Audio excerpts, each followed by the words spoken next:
Assalamualaikum warahmatullahi wabarakatuh. Salam guru penggerak. Saya Sirwahyuni, calon guru penggerak dari SDN Tunggal Pager, Kecamatan Pungging, Kabupaten Mojokerto, Jawa Timur. Pada kesempatan kali ini, saya akan menguraikan koneksi antar materi berupa kesimpulan dan refleksi dari pemikiran filosofi Ki Hajar Dewantara. Menurut Ki Hajar Dewantara, tujuan pendidikan yaitu menuntun segala kodrat yang ada pada anak agar mereka dapat mencapai keselamatan dan kebahagiaan yang setinggi-tingginya, baik sebagai manusia maupun sebagai anggota masyarakat. Oleh sebab itu, pendidik hanya dapat menuntun tumbuh atau hidupnya kekuatan kodrat yang ada pada anak-anak. Nah, apa yang saya percaya tentang murid dan pembelajaran di kelas sebelum saya mempelajari modul 1.1. Saya berpikir bahwa yang pertama, cara efektif untuk mendisiplinkan murid dengan diberi hukuman. Mendisiplinkan murid dengan memberi hukuman, saya yakini akan membuat murid menjadi jerah. Kalau yang kedua, proses pembelajaran berfokus pada guru. Pembelajaran yang saya lakukan dengan memberikan ilmu kepada murid dan menggunakan metode ceramah, dan murid adalah objek dalam proses pembelajaran. Kemudian yang ketiga, nilai kognitif menjadi tolak ukur keberhasilan murid. Nah, proses pembelajaran berfokus pada kriteria ketercapaian tujuan pembelajaran. Perkembangan kognitif murid yang diutamakan, kemudian saya kurang memahami karakter murid. Proses pembelajaran dilaksanakan secara monoton dengan menggunakan metode ceramah tanpa memperhatikan gaya belajar anak yang beragam sesuai bakat dan minat murid-murid tersebut. Yang kelima, kurang mampu menuntun dalam proses pembelajaran.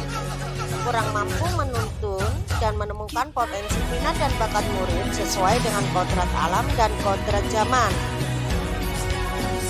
Setelah mempelajari modul ini, ada pemikiran atau perilaku yang berubah dari diri saya. Saya tersadar bahwa selama ini yang saya lakukan belum sesuai dengan filosofi pemikiran Ki Hajar Dewantara. Setelah mempelajari modul ini, saya berpikir bahwa yang pertama perlu ada peraturan yang berdampak positif bagi mereka. Lalu yang kedua, proses pembelajaran berpusat pada murid. Pembelajaran dilakukan dengan melibatkan murid dengan menggunakan metode demonstrasi. Dengan demikian, siswa terlibat langsung dalam pembelajaran, sehingga diharapkan terjadi suasana pembelajaran yang menyenangkan. Lalu yang ketiga, melaksanakan pembelajaran secara menyeluruh. Melaksanakan pembelajaran secara menyeluruh, yakni sesuai dengan ranah afektif, kognitif, dan psikomotor, spiritual, dan sosial. Yang keempat, memahami potensi murid atau karakter murid dengan menghargai berbagai karakter murid yang beragam.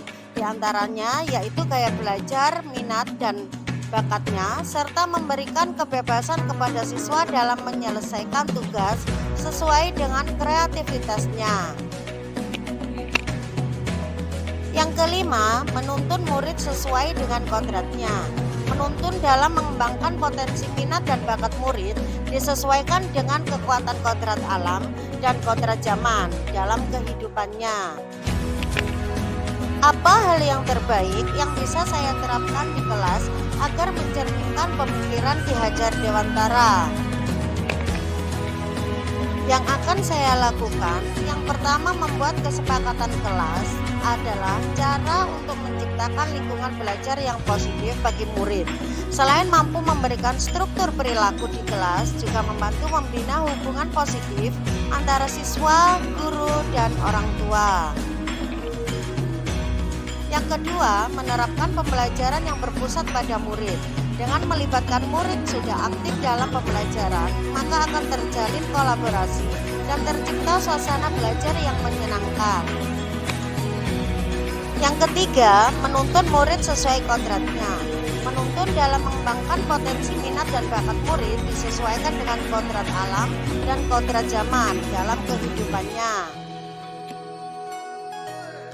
Yang ketiga, menuntun murid sesuai kodratnya, menuntun dalam mengembangkan. Lalu yang keempat, pembelajaran disesuaikan dengan profil pelajar Pancasila. Proses pembelajaran tidak hanya berfokus pada kepercayaan, kriteria ketercapaian tujuan pembelajaran dengan mengutamakan perkembangan kognitif saja, juga berbagai aspek yang harus dikembangkan, yakni afektif, psikomotor, spiritual, dan juga sosial. Dari pemaparan tadi dapat saya simpulkan bahwa peran sebagai pendidik adalah menuntun murid disesuaikan dengan kekuatan kodrat alam dan kodrat zaman dalam kehidupannya. Kalau yang kedua, melaksanakan pembelajaran yang berpusat pada siswa. Dan yang ketiga, memberikan kebebasan kepada murid dalam menyelesaikan tugas sesuai dengan kreativitasnya. Kemudian yang keempat, pendidikan sejatinya menghamba pada murid. Demikian pemaparan saya tentang koneksi antar materi modul 1.1. Sebagai guru, teruslah belajar, berkarya, bergerak, dan berbagi. Terima kasih. Salam guru penggerak. Wassalamualaikum warahmatullahi wabarakatuh. Terima kasih. Salam guru penggerak. Wassalamualaikum warahmatullahi